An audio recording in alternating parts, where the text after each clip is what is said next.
Classes में आपका स्वागत है। कल मैंने आपको कहा था कि जैसे मैंने आपको कल इफ कंडीशंस, स्विच कंडीशंस, मैंने आपको ये कंडीशंस के टाइप बताए थे और कहा था कि आज हम इसके कुछ प्रोग्राम डिस्कस करेंगे। तो अब देखिए आपकी स्क्रीन के ऊपर एक प्रोग्राम अपीयर हो रहा है। ये एक सबसे सिंपल सा प्रोग्राम है। Find the number is positive using simple if condition. ठीक है, इसका एक प्रोग्राम है। तो हमने इसमें वही सबसे पहले HTML हेड टाइटल, जैसे आप कमेंट लिखते हो हेड को हमने टाइटल क्लोज कर दिया, हेड क्लोज कर दिया, बॉडी स्टार्ट की हमने, स्क्रिप्ट टैग हमने यूज किया, एक वेरिएबल ले लिया हमने इसमें n। ठीक है, n में आपने एक नंबर इनपुट करवाया। नंबर इनपुट करवाने के लिए हम कौन सी स्टेटमेंट यूज करते हैं? प्रॉम्प्ट। ये जावा स्क्रिप्ट का सिंपल इफ कंडीशन का सिंपल प्रोग्राम है। Enter the any number. अब इसमें देखिए आप कोई भी नंबर अगर आप एंटर करते हो, इफ कंडीशन देखिए हमने लगा रखी है ना, अगर आप कोई भी नंबर आप एंटर करते हो और आपका नंबर अगर 0 से बड़ा है तो क्या शो करे आपको? Number is positive. अब इसमें देखिए यहाँ पे हमने कोई एक ये ग्रेटर देन का साइन हमने यूज कर रखा है। इससे हम क्या बोलते हैं, जो न्यू स्टूडेंट्स हैं, रिलेशनल ऑपरेटर होते हैं हमारे पास जावा स्क्रिप्ट के अंदर, रिलेशनल ऑपरेटर्स। ठीक है ना, तो ये रिलेशनल ऑपरेटर्स कौन कौन से होते हैं आपके पास? जैसे लेस देन और equal to, greater than equal to, is equal to, not equal to. ये जो सारे ऑपरेटर्स होते हैं हमारे, ये कौन से ऑपरेटर्स होते हैं? रिलेशनल ऑपरेटर्स होते हैं।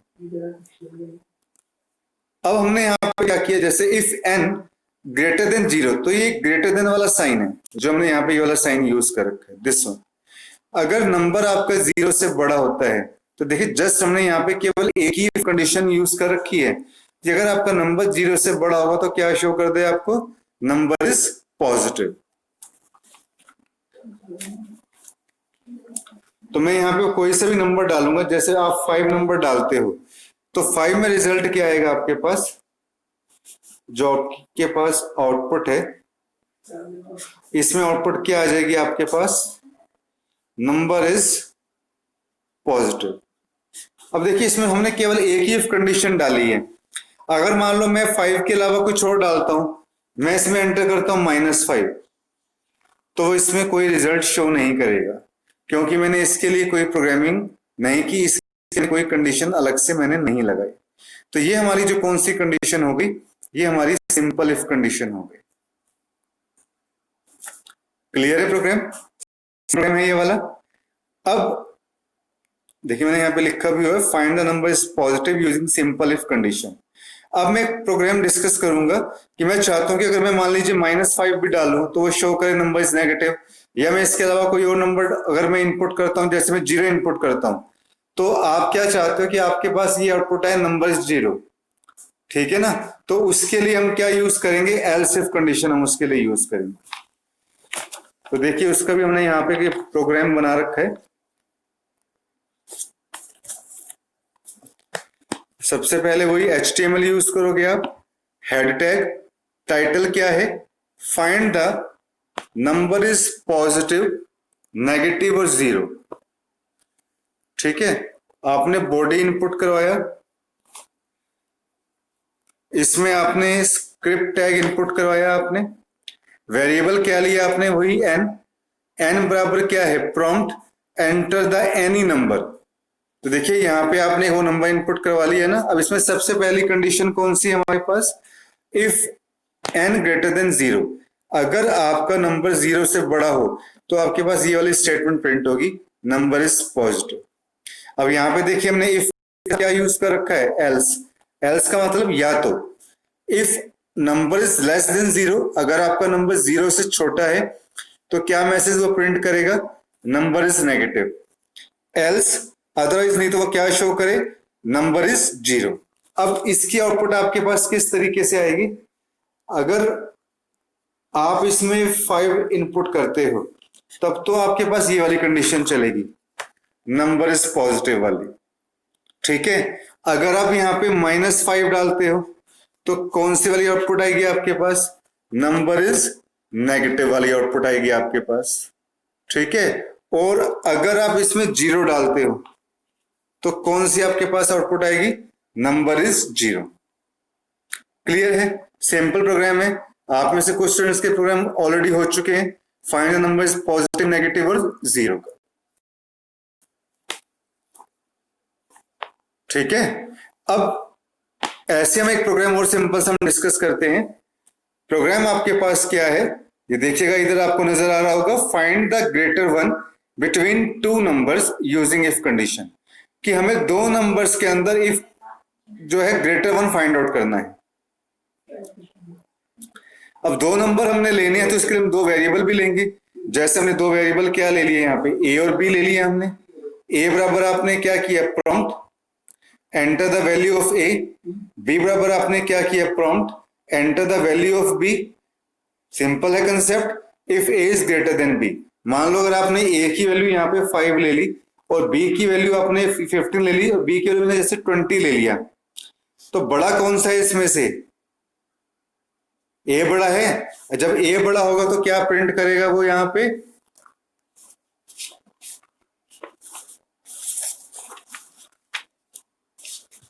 वो यहाँ पे देखिए क्या प्रिंट करेगा। अगर ए की वैल्यू बड़ी है तो ए इज ग्रेटर देन बी, यानी कि जो ए है वो बी से बड़ा है।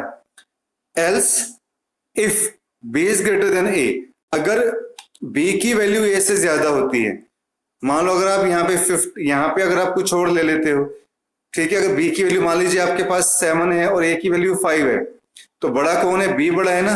तो क्या मैसेज शो करेगा? बी इज ग्रेटर देन ए।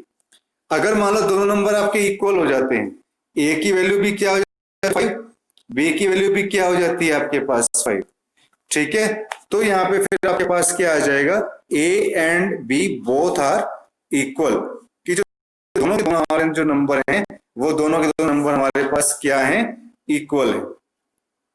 ठीक है, जो लास्ट वाली स्टेटमेंट होती है ना, उसमें इफ कंडीशन लगाने की जरूरत नहीं होती स्टूडेंट, उसमें तो एल्स की, हाँ बाकी अगर नहीं है तो ये वाला पार्ट आपका जो है ऑटोमेटिकली एग्जीक्यूट होगा।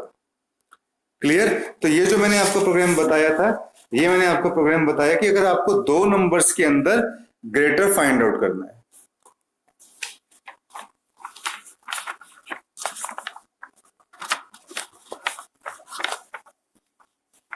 ठीक है।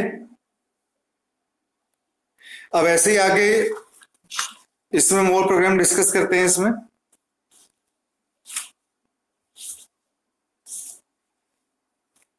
अब मैं इसके अंदर आपको बताऊंगा एल्स इफ लैडर के बारे में। अब देखिए इसमें इफ के, आपके इफ को भी हम 4 टाइप्स के अंदर डिवाइड करते हैं। इसमें जो इफ कंडीशन है उसको हम 4 टाइप के अंदर डिवाइड करते हैं। नंबर 1 होता है सिंपल इफ, नंबर 2 है इफ एल्स, जैसे मैंने कल बताया था। नंबर 3 आ जाता है एल्स इफ लैडर। तो मैं अब आपको एल्स इफ लैडर के बारे में बता रहा हूं। तो इसमें आपने क्या किया, दो वेरिएबल ले लिए, मार्क्स और ग्रेड। मार्क्स में आपने क्या किया, prompt enter the marks of the student. अब हम कंडीशन लगाएंगे, अगर आपके मार्क्स 75 या उससे ज्यादा हैं, अगर आपके मार्क्स 75 या उससे ज्यादा हैं तो क्या मैसेज आपको शो करे, ग्रेड में आपने क्या प्रिंट करवा दिया, मेरिट। ठीक है, फिर देखिए हमने क्या किया, एल्स इफ कंडीशन हमने अगेन लगाई। अगर आपके मार्क्स 60 से ज्यादा हैं तो इस कंडीशन का मतलब क्या हुआ स्टूडेंट, कि अगर आपके मार्क्स 60 से ज्यादा हैं और 75 से कम है, ठीक है, अगर आपके मार्क्स 60 से ज्यादा है और 75 से कम है तो क्या शो करे आपको, फिर आपको क्या ग्रेड शो करे, फर्स्ट। फिर देखिए एल्स इफ अगर आपके मार्क्स 50 से ज्यादा हैं तो क्या ग्रेड आपके पास आएगा, सेकंड। ठीक है, अगर आपके मार्क्स 40 से ज्यादा और 50 से कम है तो क्या ग्रेड आपका प्रिंट हो, थर्ड। अगर इनमें से कुछ भी नहीं है, आपके 40 से कम मार्क्स हैं तो आपके पास ग्रेड क्या मिलेगा, फेल। ठीक है, तो अगर आप यहाँ पे आप मार्क्स आउटपुट के अंदर, इसमें आपके पास आउटपुट कैसे आएगी, अगर आप यहाँ पे 55 मार्क्स डालते हो तो आपके पास क्या मैसेज प्रिंट होगा, सेकंड। ये ना लास्ट में यहाँ पे एक स्टेटमेंट आप प्रिंट करवा लेना, डॉक्यूमेंट डॉट राइट, यहां पे आ जाएगा आपके पास ग्रेड। तो जो भी ग्रेड होगा वो आपका प्रिंट होके आ जाएगा। ठीक है। अब इफ का एक पार्ट और भी होता है आपके पास, नेस्टेड इफ कंडीशन। एक तो मैंने बताया if simple, if else, else if ladder. Ladder का मतलब क्या होता है? सीडी, जिसमें हम कई सारी इफ कंडीशंस यूज करते हैं। नेक्स्ट आता है आपके पास nested if statement. Nested if का मतलब क्या होता है? एक इफ के अंदर अगर आप दूसरी इफ यूज कर देते हो तो उसको हम क्या बोलते हैं? नेस्टेड इफ कंडीशन बोलते हैं। ठीक है ना। तो जैसे आपने यहाँ पे दो वेरिएबल ले रखी है, मैंने प्रोग्राम आपको ऑलरेडी क्लास के अंदर बताए भी हुए हैं कि यूजर नेम और पासवर्ड आपने दो वेरिएबल लिए। यूजर नेम में आपने क्या किया? Enter the user name. Password आपने इनपुट करवाया। अब अगर यूजर नेम आपका ए के बराबर होता है, ठीक है, अगर आप कोई भी चीज कैरेक्टर में लेते हो ना स्टूडेंट, तो मैंने सी लैंग्वेज के अंदर भी आपको बताया था कि उसको आप सिंगल कोट में लिखोगे। जैसे मैंने यहाँ पे ये थर्ड जो है मैंने इन्वर्टेड कॉमा में लिखा हुआ है, तो ये डबल कोट में मैंने ले रखे हैं। ठीक है, ये तो स्ट्रिंग हो जाएगा और ये चीज कैरेक्टर में हो जाएगी। कैरेक्टर में केवल एक ही कैरेक्टर आएगा, जबकि स्ट्रिंग में एक से ज्यादा भी आपके पास आ सकते हैं। तो अगर आपका यूजर नेम ए है और इसी के अंदर देखो मैंने स्टूडेंट एक इफ कंडीशन मैंने और भी यूज कर ली। आपका पासवर्ड क्या है? 1 2 3। जब दोनों चीजें मैच करेंगी तो क्या मैसेज आपके पास प्रिंट हो जाए? Login successful. अगर आपका यूजर नेम ए है और पासवर्ड 1 2 3 है तो क्या मैसेज प्रिंट होगा आपके पास? Login successful. इस कंडीशन को हमने यहां बंद कर दिया। ये जो कंडीशन है आपकी, ये जो कंडीशन है आपकी, ये बंद होगी यहां पे। ठीक है। अब हम एल्स कंडीशन यहां पे हम यूज कर रहे हैं। एल्स किसका पार्ट है? ये लेट आ रहे हैं स्टूडेंट्स, इतने लेट नहीं आना। ये मैं अभी भी देख रहा हूं, मैंने लॉक नहीं की क्लास, और ये अब जो है काफी देर के बाद एंटर कर रहे हैं स्टूडेंट्स। अपना टाइम जो है 5 मिनट्स थोड़ा सा मैं पहले लेट स्टार्ट करता हूँ कि सब चलो सभी स्टूडेंट्स आ जाएंगे। लेट नहीं एडमिट करना आपने। अब घर पे भी आप लेट एडमिट हो रहे हैं, बताओ समझ में आ रहा है? इंद्रजीत, नेहा, दीक्षा, सब समझ रहे हो? मैं जितने भी स्टूडेंट्स प्रेजेंट है यहाँ पे, कमेंट करके नहीं बताते, सिर्फ रानो का कमेंट आता है मेरे पास, रानो का, इंद्रजीत का या नेहा का। बाकी किसी स्टूडेंट का कमेंट मेरे पास नहीं आता कि उनको समझ में आ रहा है या नहीं आ रहा। ना वो यूट्यूब पे कमेंट करते हैं, ना वो जो है व्हाट्सएप ग्रुप के ऊपर बताते हो आप सब। सिंपल प्रोग्राम है ये, सिंपल कंसेप्ट है। एल्स, अभी जो एल्स है ये किसका पार्ट है? ये इस वाले इफ का पार्ट है। एल्स क्या शो करे? Document dot right. ये देखो अभी ये फिर एडमिट हो रहे हैं, टाइम पे आ जाएगा। तो जी document dot write, password is incorrect, please try again. ठीक है। तो अगर आपका पासवर्ड मैच नहीं करता, मतलब यूजर नेम आपका ठीक है लेकिन पासवर्ड आपका गलत हो जाता है, तो वो क्या मैसेज शो करेगा? Password is incorrect. तो इस इफ कंडीशन को हमने यहां पे यहां बंद कर दिया। आगे चलेंगे इसमें। एल्स, फिर हमने एक जो है एल्स और लगाया इसके अंदर। ये एल्स किस लिए लगाया हमने? Document dot right, user name is incorrect, please try again. कि अगर हमने यूजर नेम भी इसी के अंदर हमने गलत डाला तो क्या करेगा? आपके पास प्लीज ट्राई अगेन का जो है वो मैसेज आएगा। तो ये वाली कौन सी कंडीशन होगी? जो सबसे ऊपर हमने जब यहाँ पे यूजर नेम हमने एंटर किया था, ये वो वाली कंडीशन हो गई आपके पास। ये वाली कंडीशन होगी जब हमने यहाँ पे यूजर नेम यहाँ पे क्या एंटर किया था? ये ए डाला था आपने। ठीक है। तो ये होती है नेस्टेड इफ कंडीशन। तो नेस्टेड इफ का मतलब क्या होता है? जब आपने एक इफ के अंदर दूसरी इफ कंडीशंस आपने यूज कर रखी। तो इफ के चारों टाइप्स हमने पढ़ लिए स्टूडेंट। एक टाइप जो हमारे पास बचता है वो कौन सा टाइप बचता है? Switch condition. It is a type of condition. Switch भी एक कंडीशन का टाइप है। तो स्विच कंडीशन को हम कब यूज करते हैं? जब नेस्टेड इफ कंडीशंस के अंदर हमारे पास कई सारी कंडीशंस हो जाती हैं, जहां पे जिसकी वजह से प्रोग्राम हमारे लिए क्या हो जाता है? कॉम्बरसम हो जाता है, टिपिकल हो जाता है। तो उस कॉम्प्लेक्सिटी को रिड्यूस करने के लिए हम स्विच कंडीशन यूज करते हैं। स्विच एक ब्लॉक होता है जिसके अंदर हम क्या करते हैं? कई सारे केस को यूज करते हैं। ये प्रोग्राम भी मैंने आपको क्लास के अंदर करवाया है। सिंपल सा प्रोग्राम है, find the alphabet is vowel और कंसोनेंट यूजिंग स्विच कंडीशन। आपने एक अल्फाबेट क्या किया? इनपुट करवाया। स्विच क्या है? It is a condition. और स्विच के अंदर हमने अलग अलग केस यूज किए, जैसे केस ए, स्मॉल ए। तो देखो स्मॉल ए और कैपिटल लेटर में हमने दो बार क्यों लिखा है, क्योंकि अगर कैपिटल लेटर में ए लिखे हम चाहे स्मॉल लेटर में ए लिखें, दोनों ही कंडीशंस में वो क्या शो करे, इट इज ए वोवल, चाहे केस कैपिटल है चाहे केस स्मॉल ए है। ऐसे हमने कैपिटल आई, ठीक है, यहाँ पे स्मॉल आई भी होगा आपके पास, केस स्मॉल आई, ठीक है। ऐसी केस ओ, कैपिटल केस स्मॉल, फिर ओ, फिर केस यू, ठीक है। और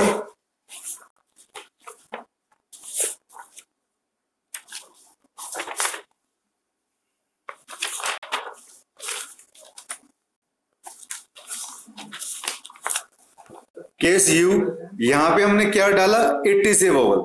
जो ये सारे केसेस हमने क्या डाल दिए, इट क्या शो करेगा, अगर हम ए ई आई यू में से कुछ भी डालते हैं तो क्या प्रिंट करेगा, इट इज ए वोवल, ठीक है। बट आप ए ई आई यू के अलावा कुछ और डालते हो, ठीक है, तो जिस तरीके से हम इफ के अंदर एल्स कंडीशन हम यूज करते हैं, इसमें हम क्या यूज करेंगे, डिफॉल्ट। अब देखिए स्टूडेंट, ब्रेक के बाद यहाँ सेमीकोलन यूज होता है, लेकिन डिफॉल्ट के बाद क्या यूज होगा, कॉलन साइन यूज होगा, ठीक है। तो डिफॉल्ट के बाद आप कॉलन साइन यूज करोगे, इट इज ए कॉन्सोनेंट। तो ये आज जो हमने ये टॉपिक किया, ये इफ कंडीशन का और स्विच कंडीशन का हमने ये प्रोग्राम हमने डिस्कस किया। कल की इस टाइम की जूम क्लास के अंदर हम लूप्स क्या होती हैं, लूप्स हम डिस्कस करेंगे, while loop, do while loop, for loop, और फिर इसके हम कुछ प्रोग्राम्स भी हम डिस्कस करेंगे। आई होप कि इस जूम क्लास का आपको लेक्चर जो है समझ में आ गया होगा। तो सभी स्टूडेंट्स मैं रिक्वेस्ट करता हूं कि भाई आप सब ना टाइम पे आ जाया करो, ठीक है, ताकि आप कंसेप्ट को इजीली समझ सको। अगर यहाँ पे नहीं समझ में आता तो यूट्यूब के ऊपर इसको बार बार देखो, एक बार में कुछ भी समझ नहीं आएगा। और रिकॉर्डिंग बंद करना। Okay, thank you student.